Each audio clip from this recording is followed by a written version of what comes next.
അക്ഷരം തെറ്റാതെ ഇദ്ദേഹത്തെയൊക്കെ നമുക്ക് വിളിക്കാം ഒരു യഥാർത്ഥ കമ്മ്യൂണിസ്റ്റുകാരൻ എന്ന്, ഒരു യഥാർത്ഥ സഖാവി എന്നുള്ളത്. ഈ ഒരു വീഡിയോ ഒരു പക്ഷേ നിങ്ങൾ സോഷ്യൽ മീഡിയയിലൂടെ കണ്ടിട്ടുണ്ടാവും. കാരണം ഈ ഒരു വീഡിയോ അത്രമാത്രം വൈറലാണ്. പല ആളുകളും ഇതൊരു തമാശ രൂപേണ ഒരു ട്രോള് എന്നുള്ള രീതിയിലാണ് ഷെയർ ചെയ്യപ്പെടുന്നത്. പക്ഷേ എനിക്കൊരു വീഡിയോ കണ്ടിട്ട് ട്രോളായിട്ടൊന്നും ഫീൽ ചെയ്തിട്ടില്ല. അതായത് ഒരു ആത്മാർത്ഥതയുള്ളൊരു കമ്മ്യൂണിസ്റ്റുകാരൻ, തൻ്റെ പാർട്ടി വിജയിക്കണം, തൻ്റെ പാർട്ടിക്ക് വേണ്ടി ജീവൻ കളഞ്ഞും ആ ഒരു പാർട്ടിയെ സംരക്ഷിക്കുന്ന ഒരു സഖാവായിട്ട്, ഒരു യഥാർത്ഥ കമ്മ്യൂണിസ്റ്റുകാരനായിട്ടാണ് എനിക്കൊരു വീഡിയോ ഫീൽ ചെയ്തത്. അല്ലെങ്കിൽ എൻ്റെ ഒരു കാഴ്ചപ്പാട് എങ്ങനെയാണ്, ഇദ്ദേഹത്തിൻ്റെ പേരെന്താണെന്ന് എനിക്കറിയില്ല. അറിയുന്നവരൊന്ന് കമൻറ്റ് ബോക്സിൽ രേഖപ്പെടുത്തുക. ഇദ്ദേഹമൊക്കെ LDF ഒരു മുതൽക്കൂട്ട് തന്നെയാണ് എന്നുള്ളതിന് ഒരു സംശയവും വേണ്ട.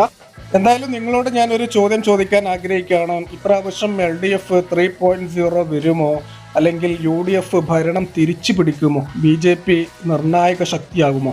എന്താണ് നിങ്ങളുടെ ഒരു അഭിപ്രായം? സത്യസന്ധമായിട്ട് എൻ്റെ കമൻറ്റ് ബോക്സിൽ ഒന്ന് രേഖപ്പെടുത്തുക.